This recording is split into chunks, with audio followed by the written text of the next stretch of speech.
14 अप्रैल 2008 की एक रात को करीब 2:15 के आसपास उत्तर प्रदेश के अमरोहा जिला के एक गांव बावनखेड़ी में रहने वाले 8 सदस्यों के परिवार के घर की बालकनी से उसी परिवार की एक बेटी शबनम की जोर जोर से चिल्लाने की आवाजें सुनाई पड़ती है, जिसे सुनकर शबनम के पड़ोसी भागकर उसके घर पहुंचे।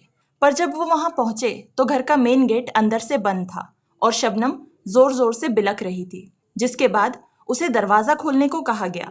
जब शबनम गेट का दरवाजा खोलकर वापस अपने घर की पहली मंजिल की तरफ भागी तो पीछे पीछे पड़ोसी भी भागे और जैसे ही सब ऊपर पहुंचे तो ऊपर का नज़ारा देखकर सबकी रूह कांप गई, क्योंकि वहां शबनम के पूरे परिवार, जिसमें कि उसके माँ, बाप, 2 भाई, एक भाभी और एक फुफेरी बहन का किसी ने बड़ी बेरहमी से गला काट दिया था और पूरा घर खून से लथपथ पड़ा था। इन सब के अलावा उस घर में शबनम का एक 10 महीने का भतीजा भी था, जिसे गला दबाकर मार दिया गया था। और सबके मन में बस यही सवाल था कि कोई इतना बेरहम कैसे हो सकता है कि 10 महीने के बच्चे तक को मौत के घाट उतार दिया। हाय एवरीवन, मैं हूं नम्रता चौहान और लेकर आई हूं आपके लिए एक ऐसी घटना की कहानी जो आपके दिलो दिमाग को झंझोड़ कर रख देगी। दरअसल ये जिस परिवार में हत्याएं हुई थी, ये परिवार बावनखेड़ी का एक जाना माना रुतबे वाला परिवार था।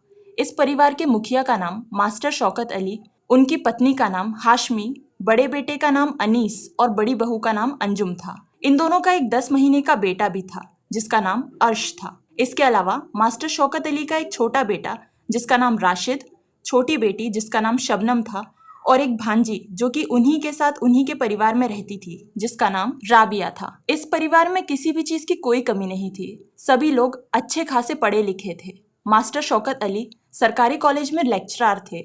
उनका बड़ा बेटा अनीस जलंधर की किसी कंपनी में इंजीनियर, तो छोटा बेटा राशिद मेरठ में बीटेक कर रहा था।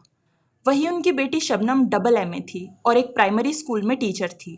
पूरे बावनखेड़ी गांव में भी इस परिवार का अच्छा खासा रुतबा था और इस परिवार के एक साथ सिर्फ शबनम को छोड़कर बाकी लोगों के खून हो जाने से पूरे गांव में हलचल मच गई थी। जिस रात ये हत्याएं हुई उस रात को तो शबनम का रो रो कर बहुत ही बुरा हाल था। जब गांव के ही किसी आदमी ने उस घटना की जानकारी पुलिस को दी तो पुलिस तुरंत वहां पहुंच गई और घर का नजारा देखकर ही पुलिस के गले सूख गए। ऐसे में जब पुलिस ने शबनम से पूछताछ करने की कोशिश की तो उसने बताया कि रात को कुछ डकैती करने वाले लोग घर में घुस आए और उसके परिवार वालों को मारकर चले गए। अब जैसे कि शबनम के पूरे परिवार की हत्या कर दी गई थी तो लोगों के दिलों में शबनम को लेकर बहुत हमदर्दी पैदा हो गई थी और शबनम का भी रो रो कर बहुत बुरा हाल था कि वो किसी से बात करने की हालत में भी नहीं थी। ऐसे में पुलिस के लिए भी ये बहुत परेशानी वाली बात थी, क्योंकि शबनम ही एक ऐसा इंसान बची थी जो इस घटना के बारे में अच्छे से बता सकती। लेकिन बावनखेड़ी और आसपास के गांव के लोगों ने जब उस परिवार की अकेली बच्ची बच्ची को ऐसे बिलखते देखा तो उनके मन में पुलिस प्रशासन के लिए गुस्सा बढ़ने लगा, क्योंकि जिस तरीके से एक ही परिवार के सभी लोगों को मार दिया गया था उसे देखकर लोगों ने पुलिस और सरकार के खिलाफ मोर्चा शुरू कर दिया। माहौल बिगड़ता देखकर प्रशासन ने हसनपुर थाने के इंचार्ज को सस्पेंड करके ये केस इंस्पेक्टर आरपी गुप्ता को सौंप दिया, जो अमरोहा पुलिस स्टेशन के एसएचओ थे। इसके पीछे एक वजह यह भी थी कि इंस्पेक्टर आरपी गुप्ता की इमेज लोगों के बीच काफी अच्छी थी। अब 15 अप्रैल 2008 की सुबह जब इंस्पेक्टर आरपी गुप्ता घटनास्थल पर पहुंचे तो उन्हें उन लोगों की लाशों के ऊपर पड़ी चादर को देखकर कुछ अजीब लगा, लेकिन उन्होंने उस वक्त उस चीज पर इतना ध्यान न देते हुए लाशों को पोस्टमार्टम के लिए भेज दिया। इसके बाद उन्होंने शबनम से पूछताछ करने का फैसला लिया, जिसकी हालत पहले से ही बहुत खराब हो चुकी थी। और जब शबनम से कैसे तैसे करके बात की गई तो उसने बताया कि उस रात बहुत गर्मी होने के कारण वो ऊपर छत पर सोने चली गई थी और आधी रात को कुछ चोर डकैत जैसे दिखने वाले लोग घर के पीछे की दीवार से पहली मंजिल में घुस आए और सभी को मारकर वापस मेन गेट से भाग गए। जब शबनम का बयान दर्ज कर लिया गया तो पुलिस ने उसके पड़ोसियों का भी बयान लिया, जिसमें पड़ोसियों ने बताया कि जब वो रात को शबनम की आवाज सुनकर उसके घर पहुंचे तो मेन गेट अंदर से बंद था, जो कि बाद में खुद शबनम ने खोला था ताकि सभी लोग अंदर आ सके। ये बात सुनकर इंस्पेक्टर आरपी गुप्ता के दिमाग में ये बात खटकी कि शबनम ने तो अपने बयान में बताया था कि मर्डरर्स मेन गेट से भागे थे, तो फिर जब पड़ोसी वहां पहुंचे तो मेन गेट अंदर से बंद कैसे था। जिसके बाद पुलिस शबनम के घर के पीछे वाली दीवार का मुआयना करने पहुंचती है, जहां से शबनम के मुताबिक वो चोर घर के अंदर दाखिल हुए थे। तो पुलिस पाती है कि उस दीवार की ऊंचाई करीब 14 फुट है और उस दीवार को ऐसे ही बिना किसी सीढ़ी या किसी चीज के पार कर पाना नामुमकिन था। लेकिन पुलिस के छानबीन के दौरान ना तो वहां से कोई सीढ़ी मिली, ना ही किसी सीढ़ी या किसी और चीज का निशान। इसके अलावा शबनम ने कहा था कि उस रात गर्मी होने के कारण वो छत पर सोने चली गई थी, लेकिन पुलिस की जांच में छत पर कोई बिस्तर नहीं पाया गया।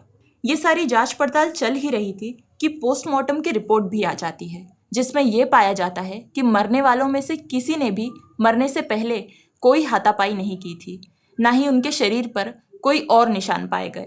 और इससे भी ज्यादा चौंका देने वाली बात यह थी कि उस 10 महीने के बच्चे को छोड़कर बाकी सारे लोगों ने मरने से पहले कोई नशीली चीज खाई थी, जिससे कि उन सभी लोगों के पेट में सूजन पाई गई थी और उस छोटे बच्चे की मौत दम घुटने की वजह से हुई थी। इसके बाद इंस्पेक्टर आरपी गुप्ता ने लाशों के ऊपर पड़ी चादर को देखकर जो सोचा था वो सही साबित हुआ कि मरने वालों के ऊपर पड़ी चादर बिल्कुल सही ढंग से बिछी हुई थी, जिसका मतलब था कि उनमें से किसी ने भी मरने से पहले कोई विरोध नहीं किया था, क्योंकि वो सभी कोई नशीली चीज खाकर गहरी नींद में सो गए थे या शायद बेहोश हो गए थे। इसके अलावा एक सवाल ये भी आता है कि अगर परिवार के सभी लोगों को किसी ने धोखे से कोई नशीली चीज खिला भी दी थी तो शबनम उससे कैसे बच गई, वो क्यों बेहोश नहीं हुई? और जब इसके बाद घर की दोबारा जांच की गई तो पुलिस को वहां एक बेहोशी की दवाई का खाली पत्ता भी मिला। तो अब ये सब तो बिल्कुल साफ हो चुका था कि शबनम ने अपने बयान में सारी चीजें झूठी बताई थी। लेकिन सवाल ये था कि आखिर शबनम झूठ क्यों बोल रही है, जबकि वो खून उसके अपने सगे परिवार वालों का हुआ था। लेकिन शबनम के खिलाफ सारी बातें पता चलने के बावजूद भी पुलिस उससे सख्ती से पूछताछ नहीं कर सकती थी, क्योंकि गांव वाले पहले से ही शबनम के लिए हमदर्दी और पुलिस प्रशासन के खिलाफ मन में गुस्सा भर के बैठे थे। एक भी गलत कदम से बात और बिगड़ सकती थी। तो पुलिस माहौल ठंडा होने का इंतजार करने लगी और फिर इसी बीच शबनम की तबीयत ज्यादा खराब होने के कारण उसके चेकअप के लिए डॉक्टर को बुलवाया गया। जिसके बाद पुलिस वालों के सामने एक और शॉकिंग चीज आती है। पता चलता है कि शबनम 7 वीक्स प्रेग्नेंट है। अब ये बात पता चलने के बाद कई और सवाल पुलिस के मन में खड़े हुए, जिसका जवाब सिर्फ शबनम ही दे सकती थी। और जैसा कि ये मामला दूर दूर तक आग की तरह फैल चुका था, तो ये बात उस वक्त यूपी की मुख्यमंत्री मायावती जी तक पहुंचती है। और जब उन्हें इस घटना के बारे में पता चलता है तो वो खुद घटना के तीसरे दिन 17 अप्रैल 2008 को दौरा करने बावनखेड़ी पहुंचती है और शबनम से मिलकर उसे दिलासा दिया और इस केस को जल्द से जल्द सुलझाने का वादा किया। अब मुख्यमंत्री मायावती जी चाहती थी कि शबनम को मुआवजे के तौर पर 5 लाख रुपए दिए जाए, क्योंकि अब वो इस दुनिया में अकेली रह चुकी है और उसके परिवार वाले सारे मारे गए। पर जब ये बात इंस्पेक्टर आरपी गुप्ता को पता चली तो उन्होंने मुख्यमंत्री के पीए से बात कर शबनम को दी जाने वाली राशि की रकम का ऐलान रुकवा दिया, क्योंकि उन्हें शक था कि शायद इन कत्ल के पीछे शबनम का भी हाथ हो सकता था। उनकी ये बात सुनकर शबनम को दिए जाने वाले मुआवजे को कुछ दिनों के लिए रोक दिया गया, जब तक कि ये केस सॉल्व नहीं हो जाता। अब अगले दिन 18 अप्रैल 2008 को यूपी पुलिस को अपने एक मुखबिर का फोन आता है, जो उन्हें बताता है कि यदि वो उसी गांव में रहने वाले एक शख्स सलीम को पकड़ ले तो ये केस अपने आप सॉल्व हो जाएगा। इसके बाद पुलिस सलीम को पूरे गांव में ढूंढती है, पर वो उन्हें कहीं नहीं मिलता। और जब पुलिस उस गांव से करीब 14 किलोमीटर दूर गजरेला पहुंचती है तो वहां उन्हें सलीम हाथ लगता है और पुलिस उसे अपने साथ थाने ले आती है। और जैसे ही पुलिस सलीम के साथ थोड़ी सख्ती बताती है, पर शबनम अब भी सच बोलने को राजी नहीं थी। जिसके बाद पुलिस शबनम का सलीम से आमना सामना करवाती है, जिसके बाद शबनम समझ जाती है कि अब सच छुपाने से कोई फायदा नहीं है। तो उसने भी अपना गुनाह कबूल कर लिया और पुलिस वालों को सब कुछ बताया। शबनम ने बताया कि वो सलीम से करीब 1 साल पहले मिली थी, जिसके बाद उनमें अच्छी दोस्ती हुई और फिर प्यार हो गया, जिसके चलते उन दोनों ने एक दूसरे से शादी करने का फैसला किया। लेकिन शबनम के परिवार वालों को ये रिश्ता बिल्कुल भी मंजूर नहीं था, क्योंकि शबनम अच्छी खासी पढ़ी लिखी लड़की थी तो सलीम सिर्फ 8वीं पास था। जहां शबनम का परिवार अच्छा पैसे वाला, गांव में अपनी अच्छी पहचान रखने वाला था, तो दूसरी तरफ सलीम कोई छोटा मोटा काम करता था। इसीलिए शबनम के परिवार वालों ने इस रिश्ते से साफ इनकार कर दिया। पर शबनम ने सलीम से अपना रिश्ता नहीं तोड़ा और वो उससे मिलती रही। इसी दौरान एक दिन उसे पता चलता है कि वो प्रेग्नेंट है। उसके बाद उसने एक बार फिर अपने घर वालों को मनाने की कोशिश की, पर उसके घर वाले नहीं माने। लेकिन शबनम को सलीम से ही शादी करनी थी। अब अगर वो दोनों चाहते तो घर से भागकर भी शादी कर सकते थे, पर उन्होंने सोचा कि अगर वो घर से भाग जाएंगे तो हो सकता है कि उन्हें दर दर की ठोकरें खानी पड़े, और वो ये सब नहीं चाहते थे। तो शबनम ने सोचा कि क्यों ना वो अपने घर वालों को ही रास्ते से हटा दे, जिसके बाद उसे और सलीम को रोकने टोकने वाला कोई नहीं बचेगा। और उसके सारे घर वालों के मर जाने के बाद सारी प्रॉपर्टी की अकेली हकदार शबनम ही होगी। जिसके बाद शबनम ने अपना प्लान सलीम को बताया, जिसके बाद उन दोनों ने ये तय किया कि उन्हें मरने से पहले शबनम को नशे की दवाई देनी होगी, क्योंकि वो दो लोग इतने सारे लोगों पर काबू नहीं पा पाएंगे। तो सलीम 14 अप्रैल 2008 की सुबह बावनखेड़ी से करीब 38 किलोमीटर दूर पगवाड़ा पहुंचा बेहोशी की दवाई लेने के लिए, ताकि किसी को कोई शक ना हो। और सलीम वो दवाई शबनम को लाकर देता है। अब दूसरी तरफ शबनम के दोनों भाई जो कि छुट्टी लेकर घर आए हुए थे, वो दोनों भाई एक साथ 14 अप्रैल 2008 को घर से वापसी के लिए निकल जाते हैं। और जब ये बात शबनम को पता चलती है तो वो अपने दोनों भाइयों को किसी काम के बहाने से वापस आधे रास्ते से घर बुला लेती है और कहती है कि कल चले जाना, क्योंकि अगर उसके परिवार का एक भी सदस्य बच जाता तो उसे सारी प्रॉपर्टी नहीं मिल पाती। इसके बाद 14 अप्रैल 2008 को शबनम अपने घर वालों को रात के खाने के बाद चाय बनाकर पिलाती है, जिसमें कि वो नशे की गोलियां मिला देती है।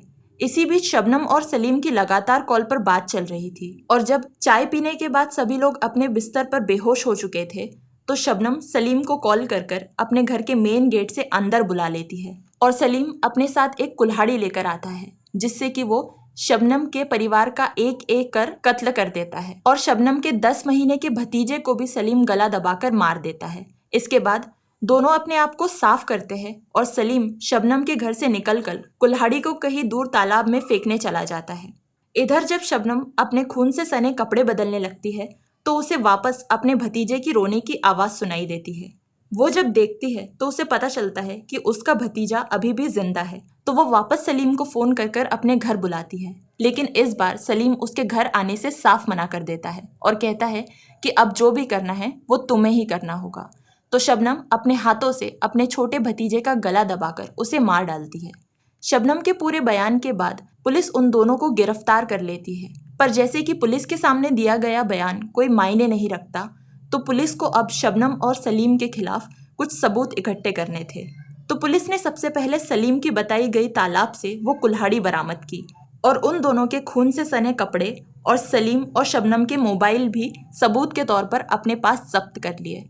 और पुलिस को शबनम के घर से एक दूसरी सिम भी मिली, जिससे कि वो सलीम से बात किया करती थी, जिसके बारे में और कोई नहीं जानता था। जब पुलिस ने उस सिम की कॉल डिटेल्स निकलवाई तो पता चला कि 14 अप्रैल की रात को सलीम और शबनम शाम 7:30 बजे से लेकर रात के करीब 2 बजे तक लगातार कॉल पर बात कर रहे थे, और इसी बीच उन्होंने एक दूसरे को 52 बार कॉल किया था। और ये कॉल डिटेल्स ही इस केस का बहुत अहम सबूत था। और जब पुलिस शबनम और सलीम को सबूत इकट्ठा करने के बाद अमरोहा की जिला अदालत में पेश करती है तो अदालत उन्हें जुलाई 2010 में फांसी की सजा सुनाती है।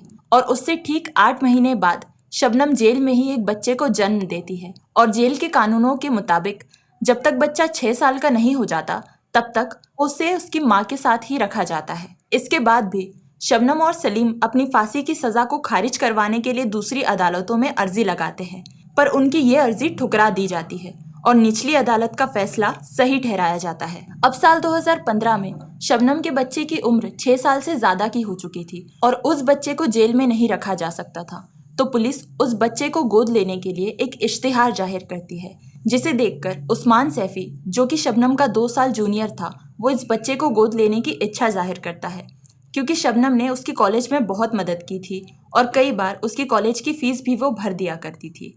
और उस्मान शबनम को अपनी बड़ी बहन मानता था, इसलिए जब उसे पता चला कि शबनम के बच्चे को गोद लेने का ऐड जारी किया गया है तो वो शबनम से मिलकर उसके बच्चे को गोद ले लेता है और शबनम उसे अपना बच्चा सौंप देती है। कहते हैं कि प्यार में लोग अंधे हो जाते हैं, लेकिन कोई इतना भी अंधा कैसे हो सकता है कि खुद के ही हाथों खुद के परिवार वालों का कत्ल करके अपनी ही जिंदगी जहन्नुम बना ले। तो बस यही थी इस पूरे हत्याकांड की कहानी। अगर वीडियो पसंद आई हो तो लाइक कर देना और ऐसी वीडियोस के लिए हमारे चैनल को सब्सक्राइब कर लेना।